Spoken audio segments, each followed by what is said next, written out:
Stop A, Viale Europa, an overall view of the ecosystems. This stop includes tracks 2 to 6 and will last about 30 minutes. We are on the Belvedere in Viale Europa, a perfect observation point for the bird's eye view on the natural areas in Cagliari. Looking over the railing next to the modern statue of San Francesco, you will see the pond of Molintarigius right below you.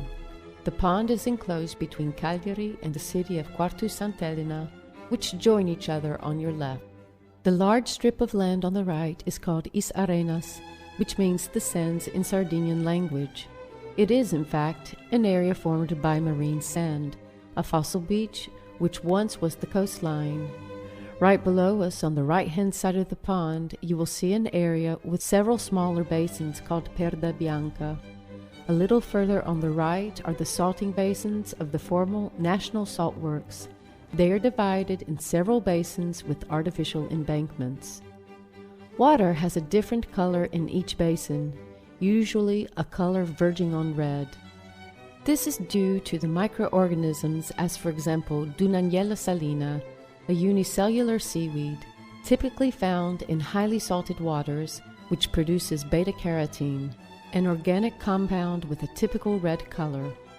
The first written proof regarding the salt works dates back to 150 BC. From then on, they have had a very important role in the course of history of the city, particularly during the Roman and Judicial periods.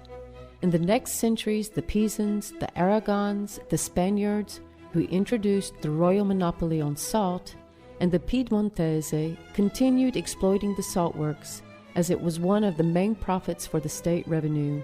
The industrial plant you see today goes back to the 1920s and worked until 1985.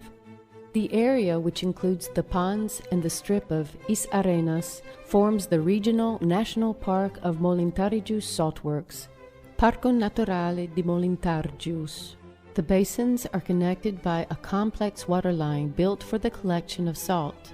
Even though the salt works are not operative nowadays, water is kept circulating to safeguard the ecosystem. Seawater is pumped to the farthest end of the pond and poured into the basins.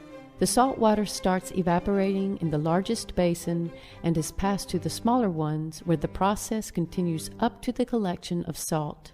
The other canals make sure that sweet water reaches saltwater basins and drain the excess water to the port. They were also used as waterways to transport salt to the ships. Apart from the salt works, you can see Poeto and the sea.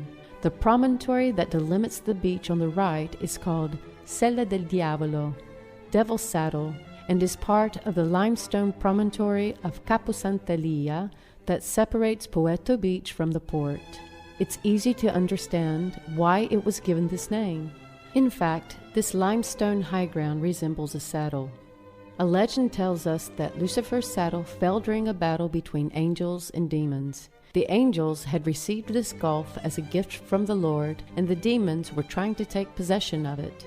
The angels won the battle thanks to the archangel Michele, who cut the strap on Lucifer's saddle, throwing him off the horse. From the other side of the street, beyond the port in the center of Cagliari, you can see the Laguna di Santa Gila. It is one of the largest coastal lagoons in the Mediterranean. It is directly connected to the sea, and it is alimented by a few freshwater streams. All the wet areas have a fundamental role in the birth and the history of Cagliari.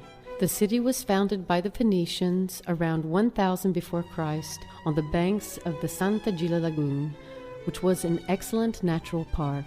The pond and the lagoon have been used for centuries as a fishing area and salt works. The promontory of Sella del Diavolo and its surroundings have been for long considered strategic sites, sort of natural fortifications against hostile actions from the sea. This was certainly not their purpose, but they worked as protection for the natural environment. On the promontory, we can still enjoy the thick Mediterranean bush and some deserted coves, accessible only on foot. The cliffs and the sea have saved their ecosystem alive and vital. The sea in front of Poeto Beach is also a lively environment. Even at a few meters from the shore, we can find striped bream, soulfish, and starfish, Further in high waters, we can find much bigger fish. Monte Urpinu. The hill on which you are standing is Monte Urpinu. It is certainly not tall enough to deserve the name Monte, but traditionally, this is what they call it. Urpinu means small fox, so mountain where foxes live, wilderness. As you can see, the city lay right at its foot, but until after the Second World War, it was a very isolated place. The hillside towards the city is a pine wood planted at the end of 1800, and during the following years, especially in the 1980s, when it was transformed in a tidy park with paths, benches, sports areas, and small ponds with ducks and other domestic birds, an important man-made green area. On the other side towards the sea, the hill still has some Mediterranean bush, especially with juniper and lentiscus growing on the limestone, typical of this area.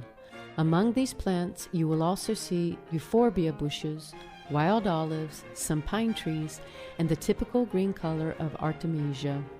This is a good spot for speaking about the wild animals that have chosen the city, the houses, and the streets as their habitat. This phenomena is common to many cities, but in Cagliari it is even more evident. It involves especially birds. It is not surprising to see pigeons in the city, but here you can easily see the more reserved turtle doves perched on the trees and in the green areas. The hooded crows are also a typical presence here.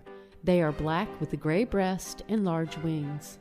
They live in groups and can operate together, for example, when they chase away other birds from food. The starlings have adjusted to the city as well. They are sparrows with dark plumage dotted in white. They form huge flocks of thousands of birds, and their spectacular maneuvers keep predators, such as hawks, away from them. In summer and spring, the city hosts many house martins. They are small black swallows with a white spot on their backs above the tail. Most of them are swifters, much bigger and faster than the others.